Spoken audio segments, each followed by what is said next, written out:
ഈ ഉണ്ണി എന്ന് പറയുന്ന തട്ടാൻ കസ്റ്റംസിന്റെ ലീഗൽ അപ്രൈസർ എന്ന് അവർ പറയുന്നു. ഒരു 3 വർഷങ്ങൾക്ക് മുമ്പ് 3.5-4 വർഷങ്ങൾക്ക് മുമ്പ് ഉണ്ണിയുടെ സ്ഥിതി എന്താണെന്ന് ഈ നാട്ടിലെ ആളുകൾക്ക് അറിയും, അവരുമായി ബന്ധപ്പെട്ടവർക്ക് അറിയും. ഒരു സാധാരണ സ്വർണം പണി ചെയ്തിരുന്ന ഒരു തട്ടാനായ വ്യക്തിയുടെ വീടാണ് നിങ്ങൾ ഈ കാണുന്നത്, കോടികൾ വില മതിക്കുന്നത്. ഇനി ഇതേപോലെ ഇതിന് തൊട്ടടുത്ത് മറ്റൊരു സ്ഥലമുണ്ട്, ടൗണിന്റെ കോഴിക്കോട് മഞ്ചേരി റോഡിൽ, അങ്ങോട്ടാണ് നമ്മൾ പോകുന്നത്, കുറുപ്പത്ത്. ഒരു 25 തൊട്ട് 30 സെന്റ് സ്ഥലം വരെ 30-35 ലക്ഷം റുപ്യ സെന്റിന് വിലയാ. ഇതൊക്കെ നിങ്ങൾ അന്വേഷിക്കണം, ഞാൻ പറഞ്ഞതല്ല.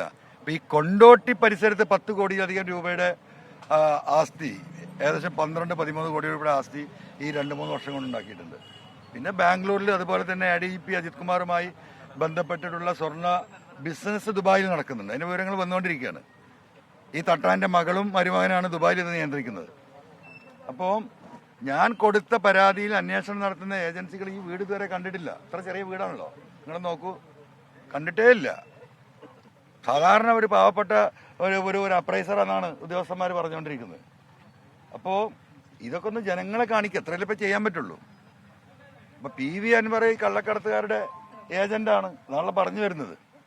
അപ്പൊ നമ്മുടെ സ്വർണ്ണമൊരുക്കി ഓടക്കുഴയിൽ ഊതിയിട്ട് നമ്മളെ ഉമിയൊക്കെ ഇട്ടിട്ട് സ്വർണ്ണം ഒരുക്കുന്നതിന്റെ ഏർപ്പാടുണ്ടല്ലോ, നിങ്ങൾക്കൊക്കെ ചിലപ്പോൾ അറിയാറില്ല.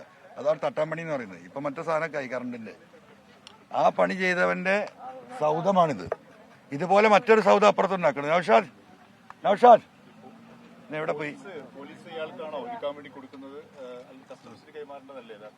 അല്ല, അത് നിങ്ങൾ ചോദിക്കും, നിങ്ങൾ എന്നോട് ചോദിച്ചിട്ട് എന്താണ്? നിങ്ങൾ ഈ നാട്ടുകാരും ഈ പത്രക്കാരൊക്കെ അല്ലേ? ഞാൻ എത്ര പ്രാവശ്യം പറഞ്ഞു എങ്ങനെയാ ഒരുക്കുന്നത്, എന്താ ഒരുക്കുന്നത് ഇപ്പൊ പറഞ്ഞല്ലേ.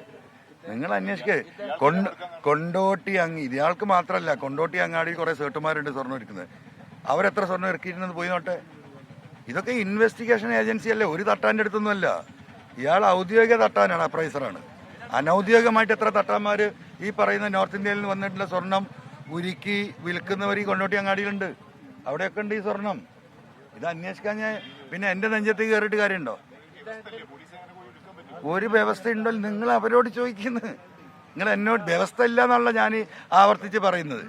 ഒരു വ്യവസ്ഥയില്ല, ഒരു നിയമവും ഇല്ല, ഒരു കേസും അന്വേഷിക്കില്ല. അതെ, അടിസ്ഥാനരഹിതമായ ആരോപണത്തിന്റെ ബാക്കി പത്രമാണിത്. പാവപ്പെട്ട തട്ടാനാന്ന് പറഞ്ഞാൽ ആ തട്ടാന്റെ വീടാണിത്. നിങ്ങൾ നാട്ടുകാർ ഇവിടെ ഉണ്ടല്ലോ. ഒരുപാട് വർഷത്തെ ബന്ധമൊന്നുമില്ല, ഈ സുജിത് ദാസ് വന്നതിന് ശേഷമുള്ള ബന്ധമാണ്. ഇനിയിപ്പോ ദുബായിക്ക് നിങ്ങളെ കൊണ്ടുപോകണേന് അല്ല, നിങ്ങൾക്ക് ചിലപ്പോ ഒരു ഫ്രീ ട്രിപ്പ് ഉണ്ടാവും ദുബായിക്ക്. കാരണം അവിടുത്തെ കാര്യങ്ങളൊന്നും കാണിച്ചിട്ടുണ്ട്. ബാംഗ്ലൂരിലെ കെട്ടിട സൗധങ്ങള് അത് 2-3 ദിവസം കൂടെ വിവരം കിട്ടും. 3-4 ദിവസമായിട്ട് അദ്ദേഹത്തിന്റെ മകനാണ്, ഈ തട്ടാന്റെ മകനാണ് കൈകാര്യം ചെയ്യുന്നത്. ഫോണൊന്നും എടുക്കുന്നില്ല, നമ്മളത് തപ്പിക്കൊണ്ടേ ഇരിക്കുകയാണ്. ഇനിയിപ്പോ മറ്റൊക്കെ കാണിച്ചിട്ടുണ്ട്, മെയിൻ സാധനം കാണിച്ചിട്ടുണ്ട്. മെയിൻ സാധനങ്ങൾ വേറെ കിടക്കുകയാണ്.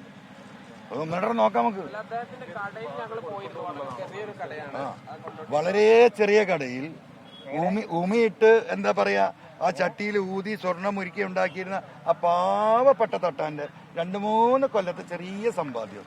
ഇതാണ് നീതിപൂർവമായ അന്വേഷണം, മനസ്സിലായില്ലേ? അപ്പൊ ജനങ്ങളിത് മനസ്സിലാക്കിയാൽ മതി. അല്ല, പുള്ളിയല്ലത് ഒരുക്കി കഷ്ടം വെട്ടി കൊടുക്കുന്നത്. നമ്മൾ ഇറച്ചി വെട്ടുകാരില്ലേ, ഇറച്ചി വെട്ടുകാരെ നല്ല പരിചയമുള്ള വെട്ടുകാരാണെങ്കിൽ നല്ല ഇറച്ചി മാറ്റി കൊടുക്കും. നമുക്ക് എന്ന് പറഞ്ഞതുപോലെ സ്വർണത്തിന്റെ മുക്കാഭാഗം ഒരുക്കി പഴയ ഷേപ്പിൽ, കാരണം ഈ സ്വർണം വന്നത് പലതും പല ഷേപ്പിലാണ്, ആ അതേ ഷേപ്പിലാക്കി കൊടുക്കും. ആവശ്യത്തിന് സാധനം ഇന്ന് വെട്ടിയെടുത്തിട്ട്. അപ്പോൾ ഫോട്ടോ നോക്കിയാൽ ഒരേപോലെ ആയിരിക്കും. അതിവിദഗ്ധമായി അത് കൈകാര്യം ചെയ്യാൻ വളരെ പ്രാവീണ്യം നേടിയിട്ടുള്ള തട്ടാനാണ് ഈ തട്ടാൻ. പാവപ്പെട്ട തട്ടാന്. ബാക്കിൽ നിങ്ങൾ നോക്കിയാൽ മതി. ആ മതിലൊക്കെ ഒന്ന് കയറി നോക്കി എത്ര വണ്ടി അതിന് മുറ്റത്തുണ്ടോ നോക്കൂ നിങ്ങൾ. ഇനിയിപ്പോൾ എന്താ ചെയ്യാൻ പറ്റുക? ഇനിയിപ്പോൾ മഞ്ചേരി റോട്ടിലും കൂടി കാണുവാണെങ്കിൽ കാണണോ? നിങ്ങളെ ഇഷ്ടമാണ്. അങ്ങനെ പോയി നോക്കുക, അതിന് വേറെ ഫ്രീ അല്ല, ചായ വാങ്ങി തരേ ഉള്ളൂ. ഒരു ചായ മാത്രമല്ല, ഒരു ചായ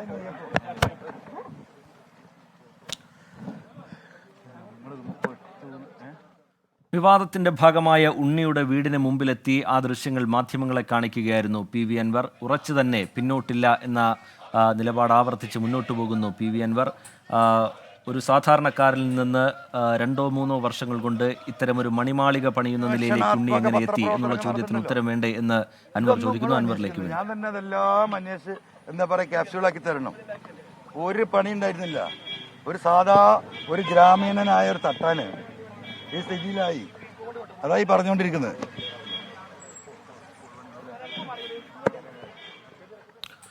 ഒരു സാധാരണക്കാരനിൽ നിന്ന് ചെറിയൊരു കടയുടെ മാത്രം ഉടമയായിരുന്ന ഉണ്ണി പിന്നെ എങ്ങനെയാണ് ഈ വലിയ മണിമാളിക പണിയുന്ന നിലയിലേക്ക് എത്തിയത്? അക്കാര്യങ്ങളൊക്കെ അന്വേഷിക്കേണ്ടേ എന്നുള്ള കാര്യമാണ് മാധ്യമങ്ങളെ അവിടേക്ക് എത്തിച്ചതിന് ശേഷം PV അൻവർ ചോദിക്കുന്നത്. ഇപ്പോൾ പ്രേക്ഷകർ കാണുന്നത് ആ വീടാണ്, ആ വീടിൻ്റെ ദൃശ്യങ്ങളാണ്. ആ വീടിന് മുമ്പിലെത്തിയതിന് ശേഷം മാധ്യമങ്ങളെ അത് കാണിച്ചതിന് ശേഷം ഇനിയും കൂടുതൽ വിവരങ്ങൾ പുറത്തു വരാനുണ്ട്. ഇത് മാത്രമല്ല, ഈ കൊണ്ടോട്ടിയിലുള്ള ഈ വീട് മാത്രമല്ല, ബാംഗ്ലൂരിലെ അടക്കമുള്ള വിവരങ്ങളിലേക്ക് ഇനിയും വിശദമായി കിടക്കേണ്ടതുണ്ട് എന്ന് PV അൻവർ പറയുന്നുണ്ട്.